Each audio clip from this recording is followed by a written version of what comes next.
جب وہ آفس میں پہلے دن آئی تھی تو ہم سب نے سمجھا کہ وہ ایک کنواری دوشیزہ ہے۔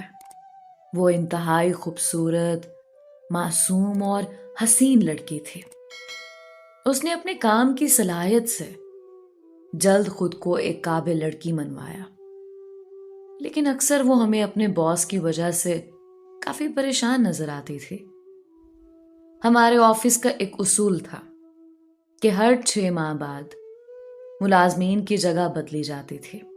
ایک بار وہ میرے ساتھ آ کر بیٹھی۔ اس عرصے میں نے اس کو جانا اور اس کی حقیقت جان کر میں دنگ رہ گیا۔ وہ جو ہر وقت خاموش اور اپنی دنیا میں مگن رہتی تھی، جب میرے قریب آ کر بیٹھی تو ہمیں ایک دوسرے کو جاننے کا موقع ملا۔ مجھے وہ اپنے کام کرنے کے انداز اور عادات سے ایک بہترین لڑکی معلوم ہوئی۔ شروع میں تو وہ مجھ سے بہت ہی کم بات کرتی تھی، لیکن پھر شاید اس کو میری فطرت کا بھی اندازہ ہوا، تو وہ کچھ عرصے بعد مجھ سے گھلنے ملنے لگی۔ ایک دن تو میری حیرت کی انتہا نہ تھی جب میں نے اسے پوچھا کہ سارا، شادی کا کیا ارادہ ہے؟ تو وہ ہلکا سا مسکرا کر بولی، کیا مطلب نجم؟ یہ کیا مذاق کر رہے ہو؟ تمہیں نہیں پتا کہ میں شادی شدہ ہوں؟ اس کا یہ کہنا تھا کہ میرے تو ہوش ہی اڑ گئے۔ کیا کہہ رہی ہو؟ تم میرڈ ہو؟ ہاں تو اور کیا، شادی کو 5 سال ہو گئے ہیں الحمدللہ۔ یار نہ کرو اتنا فضول مذاق، پر تم میرڈ نہیں لگتی، اور نہ آج تک تم نے اپنی شادی شدہ زندگی اور اپنے شوہر کے بارے میں بتایا ہے۔ ہم سب تو تمہیں کنواری سمجھ رہے تھے، لیکن یہاں تو سین ہی کچھ اور ہے۔ وہ مسکرا دی۔ ہاں تو اچھی بات ہے نا، اپنی عمر کے مطابق نہیں دکھتی، یہ اچھی بات ہے، مگر شوہر کا تذکرہ نہیں کیا کبھی۔ کہیں خدا نہ خواستہ طلاق یا نہیں، ایسا کچھ نہیں ہے، بس آفس میں کام کی حد تک ہیں ہم سب، اس لیے کبھی خود کا تفصیلی تعارف نہیں کرایا کسی کو۔ صحیح ہے۔ میں خاموش ہو گیا اور دل میں سوچنے لگا کہ یا خدا، کیا عجیب واقعات ہو رہے میرے ساتھ۔ بہت وقت بعد کسی لڑکی کو ہم سفر بنانے کا سوچا تھا، اور وہ بھی شادی شدہ نکلی۔ کیا ہو جاتا اگر وہ میرے لیے بنی ہوتی؟ خیر، کچھ وقت تک ہم معمول کی گپ شپ کرتے رہے۔ ایک دن سارا اپنے کام میں گمسم سی لگ رہی تھی۔ میں نے پوچھا، خیر تو ہے؟ آج کچھ پریشان لگ رہی ہو؟ تو اس کی آنکھوں میں آنسو اتر آئے۔ کہنے لگی، نجم، اللہ ہم اچھے لوگوں کے امتحان کیوں کم نہیں کرتا؟ میں نے کہا، کیونکہ وہ اپنے پسندیدہ بندوں کو دور نہیں جانے دیتا، شاید اس لیے۔ اللہ اب میرے امتحان کم کر دے، کیونکہ میں بہت تھک گئی ہوں۔ میں نے پوچھا، لیکن ہوا کیا ہے سارا؟ اپنے دل کی بات شیئر کرو، شاید بوجھ ہلکا ہو۔ وہ کہنے لگی، نجم، اس آفس میں بہت سی لڑکیاں لڑکے کام کر رہے ہیں، لیکن کبھی کوئی ایسا نظر نہیں آیا جس سے اپنے دل کی باتیں کر سکوں، اپنے دل کا بوجھ ہلکا کر سکوں۔ تم واحد انسان ہو جسے بات کر کے اندازہ ہوتا ہے کہ تم اعتماد کے قابل ہو، اس لیے تم سے اپنے دل کی بات کرنا چاہتی ہوں۔ میں بولا، سارا، یہ میری خوش نصیبی ہے کہ تم مجھے اس قابل سمجھ رہی ہو۔ بولو کیا ہوا ہے؟ ایسا لگ رہا تھا جیسے وہ اپنے آنسوؤں کو اپنے گلے میں پی رہی ہو اور اپنی آنکھوں میں دبا کر خشک کرنے کی ناکام کوشش کر رہی ہو۔ بہت ساری ہمت اکٹھی کرتے ہوئے بولی، میں ایک اچھے اور شریف گھر کی لڑکی تھی، اپنے بہن بھائیوں میں سب سے بڑی تھی۔ گھر میں کل 5 افراد تھے، 2 ماں باپ اور 2 چھوٹے بھائی تھے۔ والدین میری شادی کرنا چاہتے تھے کیونکہ وہ بہت بیمار رہنے لگے تھے۔ ان کو اس بات کی فکر ہونے لگی کہ ہمارے بعد ہمارے بچوں کا کیا ہوگا، اور ہماری بیٹی جوان ہو چکی ہے، اس کا ابھی تک کہیں رشتہ نہیں ہوا۔ بس امی نے کئی رشتہ کرانے والی خواتین کو میرے رشتے کا ذمہ لگا دیا۔ میں اپنے گھر کے کام خود کرتی تھی اور ساتھ ساتھ یونیورسٹی بھی جاتی تھی۔ رشتے تو آتے رہتے تھے، لیکن جیسا رشتہ والدین چاہتے تھے ویسا ابھی تک نہ آیا تھا۔ لیکن ایک دن خدا کے کرم سے میرے لیے رشتہ آیا۔ وہ بہت ہی اچھے لوگ تھے، میرے والدین کو وہ لوگ بہت اچھے لگے۔ لڑکے والوں نے مجھے دیکھتے ہی پسند کر لیا تھا۔ انہوں نے والدین سے کہا، آپ کی بیٹی خوبصورت ہونے کے ساتھ ساتھ بہت سلیقہ مند بھی ہے، آپ نے اپنی بیٹی کی بہت ہی اچھی تربیت کی ہے، اور ہمارا بیٹا محمد بھی بہت اچھا اور شریف بچہ ہے۔ ہمیں امید ہے آپ بھی ہمارے بیٹے کو بہت پسند کریں گے۔ میرے والدین بہت خوش ہوئے۔ انہوں نے جاتے وقت میرے والدین کو اپنے گھر آنے کا کہا۔ جیسے ہی وہ لوگ گھر سے گئے، میں نے والدین سے کہا، امی ابو، میری پڑھائی تو مکمل ہونے دیں، اس کے بعد ہی میں شادی کروں گی۔ کچھ ہی وقت تو رہتا ہے، میری ڈگری مکمل ہو جائے گی، پھر بے شک شادی کر دیجیے گا۔ میری یہ بات سن کر والدین خاموش سے ہو گئے اور میرے ساتھ بات کرنا ترک کر دی۔ میں نے محسوس کیا کہ وہ پریشان ہو گئے ہیں۔ میں نے فوراً سے حامی بھر لی اور کہا، امی ابو، آپ چاہتے ہیں نا میں شادی کروں، تو مجھے آپ کا یہ فیصلہ قبول ہے، آپ کا ہر حکم سر آنکھوں پہ۔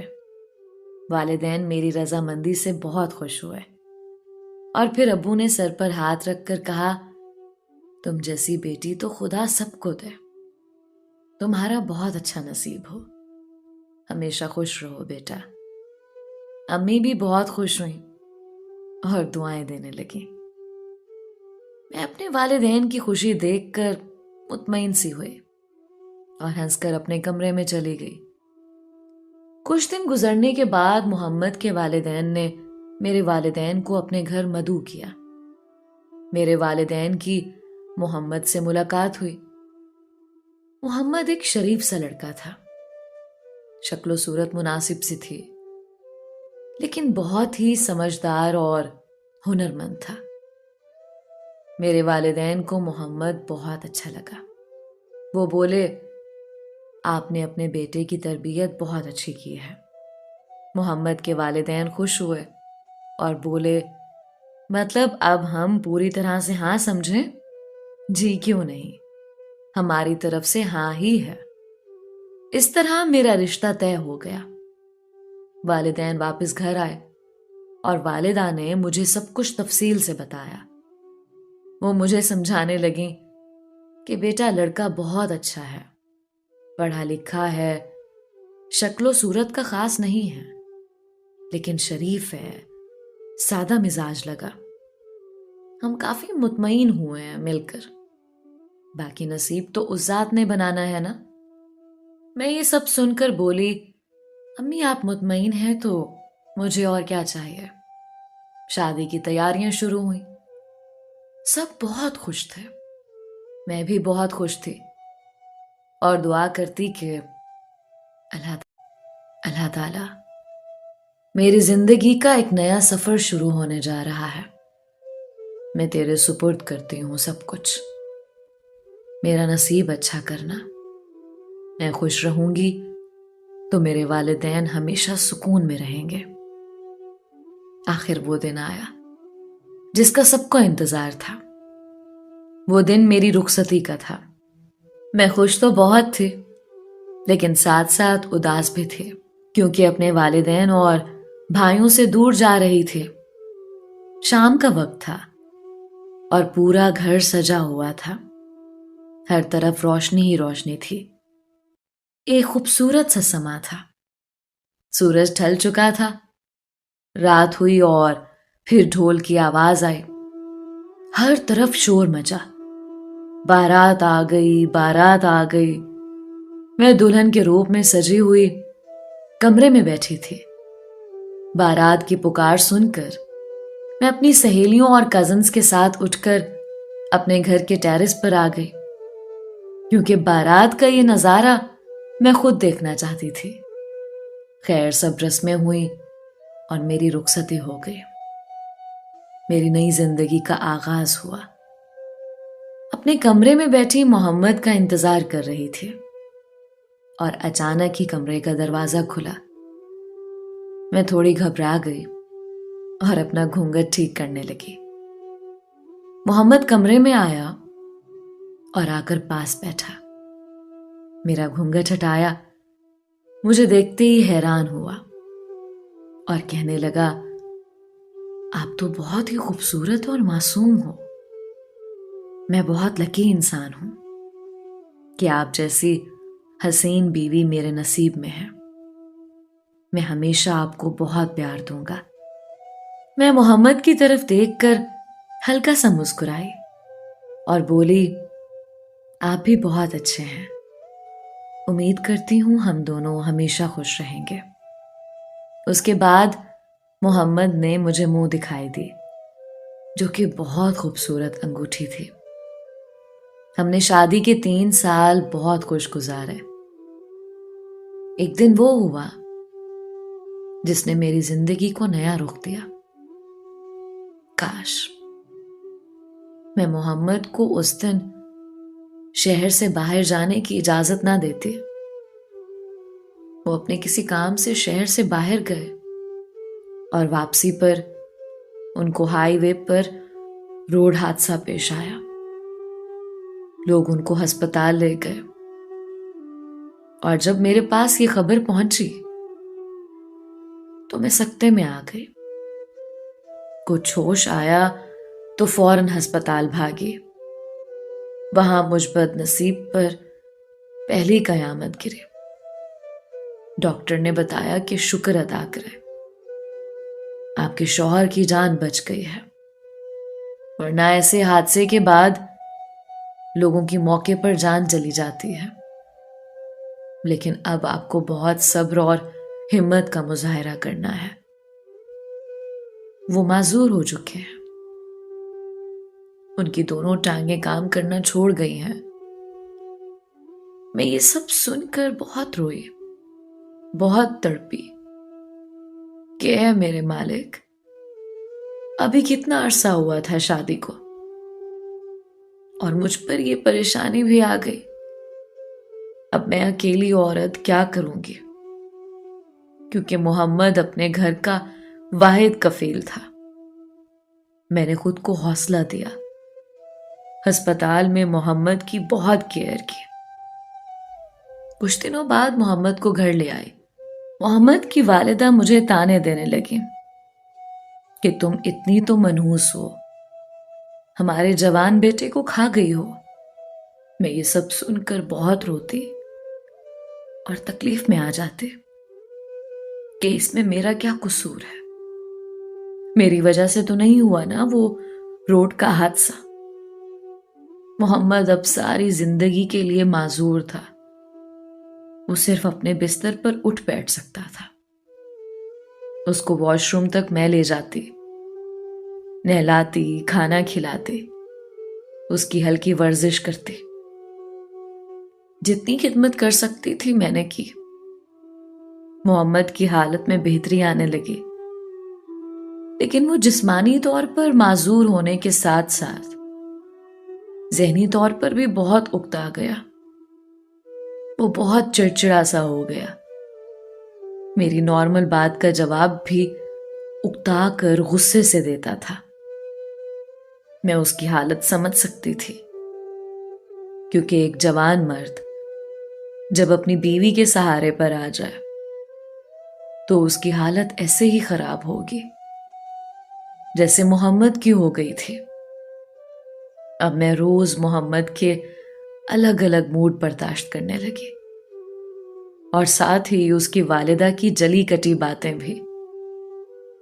میرے سسر بھی ان کی دیکھا دیکھی عجیب باتیں کرتے کہ نصیب اچھے نہ ہوئے ہمارے بچے کے، گھر کے حالات دن بدن بگڑ رہے تھے۔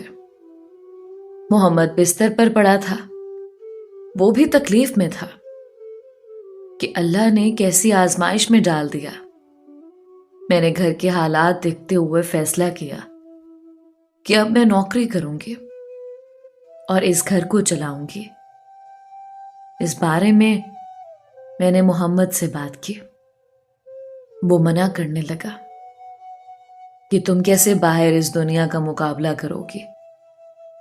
میں نے کہا محمد، تمہاری دوائیوں کے لیے پیسے چاہیے، تمہارے والدین اس عمر میں ہیں کہ وہ اب کما نہیں سکتے، تو کیا کریں ہم سب؟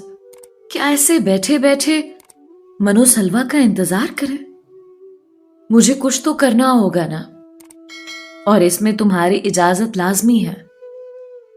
وہ گھبرا سا گیا، کہنے لگا سارا تم صحیح کہہ رہی ہو، پر یار باہر دنیا بہت نیچ ہے، میں پریشان ہو رہا ہوں کہ اب میں اس حال میں پڑا ہوں۔ میری بیوی باہر نکلے گی، کمائے گی، ہم سب کو کھلائے گی، تو تم کب تک میرے ساتھ ایسے جڑی رہو گی؟ آخر کسی دن تمہیں کوئی مرد اپنی شریک حیات بنا کر لے جائے گا، اور محمد یہاں ایسے ہی پڑا رہے گا۔ بس اس وقت کو سوچ کے کانپتا ہوں کہ کیسے اپنی بھولی سی، معصوم سی، حسین سی سارا کو باہر اس گندی دنیا کے سپرد کر دوں۔ میں نے محمد کو بہت تسلی دی کہ تم میرے شوہر ہو، میرے وہ شوہر جو مجھ سے ہمیشہ پیار کرتے رہے، مجھے لاڈ دیتے رہے۔ اب میں تمہیں چھوڑ کر کیسے جا سکتی؟ مجھ پر بھروسہ رکھو، تمہیں تمہاری سارا کبھی دھوکہ نہیں دے گی۔ یہ بات سن کر اس نے گہرا سانس لیا اور میری آنکھوں میں آنکھیں ڈال کر ایک یقین سے دیکھنے لگا کہ اب میں صرف تمہارے سہارے ہوں، مجھے مت چھوڑنا پلیز۔ یہ بات بتاتے بتاتے سارا مکمل طور پر ماضی میں ڈوب چکی تھی۔ اب وہ بے اختیار رونے لگی۔ میں نے جلدی سے پانی کا گلاس آگے کیا اور ٹشو دیا کہ یہ لو، اپنے آنسو صاف کرو اور پانی پی کر خود کو ریلیکس کرو۔ میں نے اسے حوصلہ دیا کہ تم بہت بہادر لڑکی ہو، تم جیسی لڑکیاں بہت کم ہیں اس معاشرے میں۔ وہ ہنس پڑی۔ نجم، لڑکی نہیں عورت بولو۔ ہم دونوں مسکرا پڑے۔ جب وہ تھوڑی بہتر ہو گئی تو میں نے کہا آگے کیا ہوا؟